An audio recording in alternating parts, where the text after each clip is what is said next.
Sunday, January 22nd. It is 7:01 a.m. Central Time. I'm leaving the Airbnb in Nebraska. I am heading just one state. Doesn't sound like much, but I'm heading from very far east Nebraska to very far west Colorado. So it's like 700 miles or something. I did everyone a favor and I looked into the spoiled brat versus loner situation. If you were not a viewer during the summer, I'll put the links at the top of the screen. There was a loan, there was supposed to be a repayment, there was not, and that made for a pretty good story. So I looked into it many months later and got the inside details on that, and I'll tell you the first time I stopped for gas. Alright, got quite a ways without making a turn. I'm pretty sure that's the miles I have left on I-80, and then I think I-80 turns into I-76, and I take I-76 the rest of the way. But I also want to show you this stretch between Omaha and Lincoln. Between Omaha and Lincoln on I-80, there are no streetlights. There are for a little bit when you leave Omaha, but for most of it there isn't. So it actually looks a lot better on camera than it does to me in person. It's really dark and really cloudy, and after these cars going the opposite way leave and their headlights get out of the picture, it still looks way lighter on camera than it is. It's pretty dark out, but I've seen way worse on this stretch. So I'm gonna keep going, and I'll look forward to the spoiled brat and loner story when I make my first stop.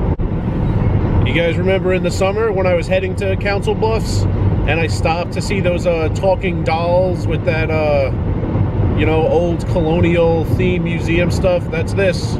It's right above me, driving under it. Okay, I am in Lexington, Nebraska, not Lexington, Kentucky. I think it's about 10:15 local time. Spoiled brat and loner. Okay, so I saw a loner and asked him what happened. He said he never got the money back, and he learned that spoiled brat owed a lot more people than him money, and it sounded like the people who owed him money told him, like, you can't keep coming here and playing if you're never going to pay anyone back. And spoiled brat moved to California, which is interesting, raises a few questions. Why do they know he moved to California? Seems like if you know where he moved, you could go track him down and get your money. So it seems like they said, all right, you're never gonna pay us, but you have to get out of here, or like something worse is gonna happen.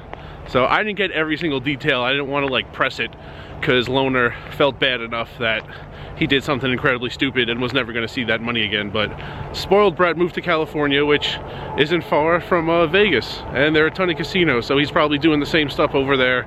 I don't know, losing, playing, and owing people money. So that wraps up that story. Knew he was never going to pay back anybody, but got some closure on the details. So there you go. I'm going to keep driving. Probably in about 4 hours I will stop. I'll be in Colorado by then, and I'll show you some scenery. This is the best part of the scenery. Very flat from New York through Nebraska, Colorado, and tomorrow Utah. Some great scenery. Visibility's kind of low, but it's not that bad on the road. I can see where I'm going. Still in Nebraska, in about 35 miles, I leave I-80, I get onto I-76, and I think I'll be in Colorado fairly soon. I'm not driving the entire length of Nebraska. I'm getting off like the southwest corner of Nebraska and getting into Colorado around there. All right, made that turn from I-80 onto I-76. I am 188 miles from Denver and 424 miles away from the motel in western Colorado for the night. 1:06 p.m. Mountain Time now. I am in Brush, Colorado. Not quite to Denver yet. Any minute the Bengals-Bills game is going to kick off. Hope I can find it on the radio. Stay tuned. Day 9. The road trip is only going to be 8 days. Day 9, bonus day, I will give you every expense of the road trip. The tolls, all the food, all the gas, all the room rates. Spoiler alert, I don't know what people are talking about when they say inflation is destroying supermarket prices, because I go in and I find prices the same or less than I've paid in recent years. So stay tuned for everything money related for this trip.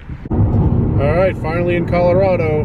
Driving uphill a lot recently, and some more mountains ahead. So definitely going to get more picturesque Definitely going to get more picturesque as I get into Colorado.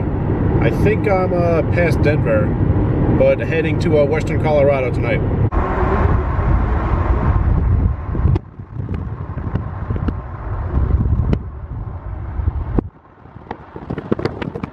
So this Eisenhower Memorial Tunnel is the highest elevation I passed taking this route. It's over 11,000 feet above sea level, just past the sign. I think 11,013 feet. And as long as I can't hear the game on the radio in the tunnel, I thought I might as well film and show you a little bit of it.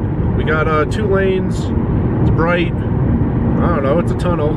Probably looks better if you were like on the outside on the mountain looking down, but I'm inside right now. A lot darker than the camera is showing as this guy passes me on the left. I'm channeling my inner Iron Eagle, who's doing the play-by-play of this game on Westwood 1 right now. They are not a sponsor, might be in the future.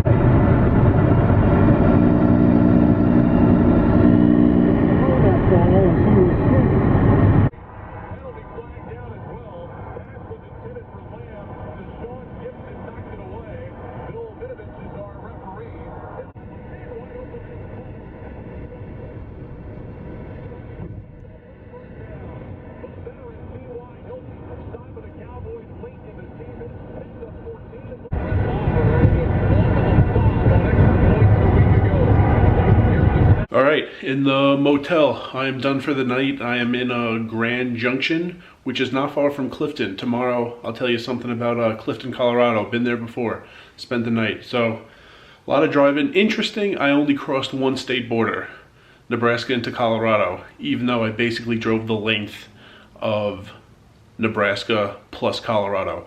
There's 30 miles left in western Colorado tomorrow before I get to Utah, and I started today only 6 miles from the Iowa-Nebraska border, so which is the Missouri River. So that's it for today, and tomorrow get into Vegas, and then got that 1 bonus video for the road trip, and that'll be it. Yeah, I got it at the stadium in May.